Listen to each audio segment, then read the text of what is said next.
Imagine being so annoyed about not getting to ask questions in Parliament that you just stop showing up entirely and instead go on the radio to complain about it.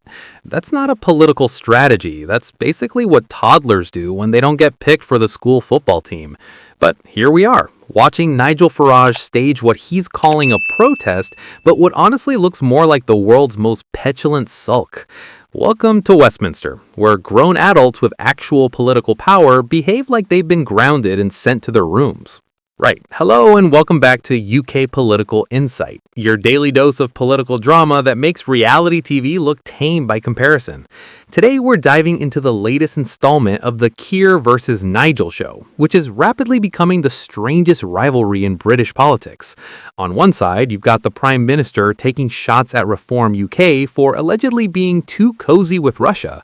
On the other side, you've got Nigel Farage refusing to actually attend Parliament and instead broadcasting his responses from a radio studio like some sort of political pirate radio DJ. It's absolutely magnificent in the worst possible way. So let's set the scene. It's Prime Minister's Questions, which is traditionally where MPs gather to hold the government to account, ask pressing questions about policy, and generally pretend they care about democracy for 30 minutes a week. Keir Starmer opens proceedings with what he probably thought was a devastating zinger. He says, and I quote, "I hope all colleagues had a happy Christmas. It probably feels quite a long time ago now, but not for reform, of course, because today is a day that they celebrate Christmas in Russia." Now, for anyone not fluent in Westminster burns, Orthodox Christmas is celebrated on January 7th, which is when this particular PMQs took place. So Starmer's implying that Reform UK is so closely aligned with Russia that they celebrate Russian Christmas instead of British Christmas. It's the political equivalent of asking someone, "How's the weather in Moscow?" Subtle? Absolutely not. Effective? Debatable. Petty? Oh, absolutely. But here's where it gets properly entertaining. Nigel Farage wasn't even in the room to hear this sick burn because he's boycotting PMQs. He's decided that rather than sit in Parliament and be what he calls abused by a failing Prime Minister without any right of reply, he'd just not show up and instead go on Times Radio to provide his own running commentary, which is a bit like refusing to play in a football match because you don't like the referee and then standing outside the stadium shouting your own analysis through a megaphone. Farage's response to Starmer's jab was equally spicy. He called Starmer our Beijing-obsessed prime minister with serious questions to answer about his administration's links to the Chinese Communist Party. So we've gone from Russia to China in one exchange, which means we're basically playing geopolitical bingo at this point. Someone shout if anyone mentions North Korea or Iran and we'll have a full house. Now, before we go any further, let's address the elephant in the room. Why is Starmer even making jokes about Reform in Russia? Well, it's not entirely pulled from thin air. Reform's former leader in Wales, Nathan Gill, was actually jailed last year after admitting he took bribes to make pro-Russian statements in the European Parliament, which is, genuinely bad. Taking money from Russia to say nice things about them while you're supposed to be representing British interests is pretty much the definition of the kind of behavior that should get you kicked out of politics forever and possibly into a cell. So Starmer's got ammunition here. The Russia connection isn't just innuendo, it's based on an actual conviction of an actual reform politician doing actual dodgy things with actual Russian money. That's the kind of scandal that would normally be absolutely devastating for a political party. But this is reform we're talking about, and Farage has basically built his entire career on shrugging off scandals that would sink anyone else. But let's talk about Farage's boycott for a second, because it's genuinely weird. His argument is that he doesn't get to ask questions at PMQs, so there's no point in attending because he can't reply when the Prime Minister attacks him. And on the surface, that sounds almost reasonable. Why sit there and be insulted if you can't defend yourself? Except that's literally how Parliament works. MPs make speeches, other MPs respond, debates happen, and you don't need to have a guaranteed question slot to participate in the political process. The reason Farage doesn't get a weekly question at PMQs is because the system allocates questions based on party size in the comments.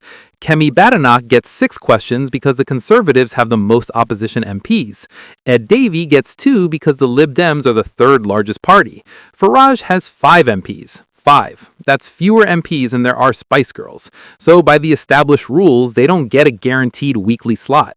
Farage's counter-argument is that reform is leading in national opinion polls and therefore deserves more questions regardless of how many MPs they have, which is an interesting argument, but it's not how Parliament works. We don't run PMQs based on opinion polls because if we did, we'd have to change the format every time YouGov releases new data. Parliamentary democracy is based on elected representatives, and reform currently has 5 of them. That's the system. But Farage isn't really interested in the system working as designed. He wants the system changed to benefit him specifically, and when it doesn't change fast enough, he throws a strop and refuses to participate.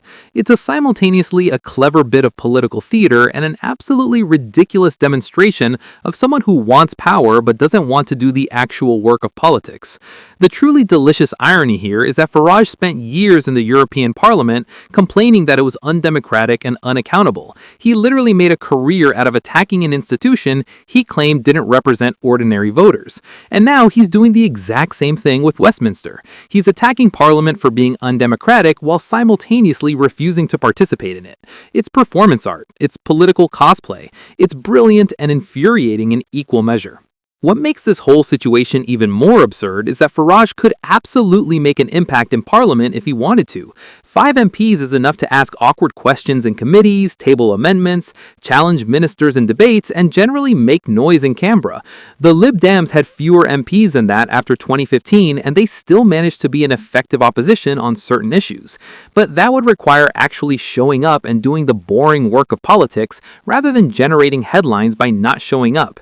Instead, Farage has calculated that he gets more attention by boycotting PMQs and broadcasting his responses from radio studios than he would have if he just sat in the chamber like a normal MP. And infuriatingly, he's probably right. We're talking about him now. His protest is generating more coverage than if he just sat in the chamber like a normal MP. He's turned his absence into presence, which is genuinely clever even if it's also deeply cynical. The accusations flying back and forth between Starmer and Farage about Russia and China links are also fascinating because they're both simultaneously serious and completely ridiculous. On the serious side, foreign interference in British politics is a genuine concern. We know Russia has tried to influence elections, we know China has engaged in economic coercion, and we should be vigilant about politicians with suspicious foreign connections. That's important. On the ridiculous side, calling each other Beijing-obsessed or Moscow-adjacent based on tenuous connections is playground politics. Starmer's government has perfectly legitimate reasons to engage with China. It's one of the world's largest economies, and you can't just ignore it. Similarly, being skeptical of NATO expansion or questioning Ukraine policy doesn't automatically make you a Russian asset, even if Russia would prefer those positions. Nuance exists, context matters, but nuance doesn't make for good sound bites at PMQs.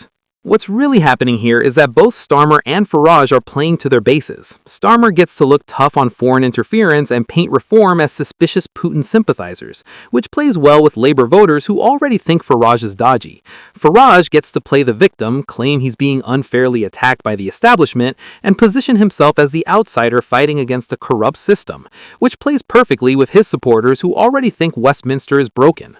It's political theater where everyone knows their roles and everyone's performing for their respective audiences. The actual substance, the real questions about how we handle foreign interference or reform parliamentary procedures, gets lost in the drama, which is probably the point. Drama generates clicks, viral videos, and donations. Substance is boring and doesn't trend on Twitter. The bit about Farage watching PMQs from the side gallery is particularly telling. He's not completely boycotting Parliament, he's just boycotting the bit where he might have to actually participate.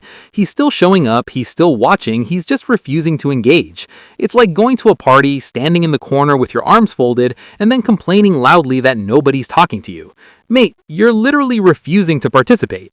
This whole saga also raises interesting questions about how Parliament should adapt to changing political landscapes.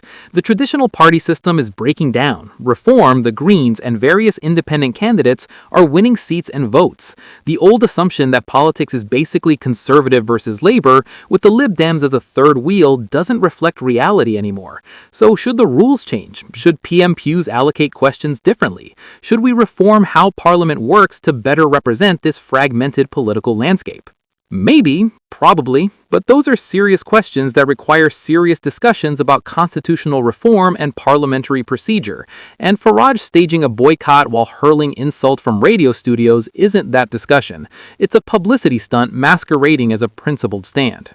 The comparison with the European Parliament is also worth dwelling on for a moment. Farage spent 20 years in the European Parliament, an institution he claimed was undemocratic and unaccountable. He used his platform there to attack the EU constantly, turned up mainly to complain about being there, and eventually helped engineer Brexit to escape it. And now he's doing the exact same thing with Westminster. He's the eternal opposition, the perpetual outsider, the man who's always fighting the system but never quite willing to engage with it constructively. There's a consistent pattern here. Farage thrives in opposition. He's brilliant at identifying problems, articulating grievances, and mobilizing discontent.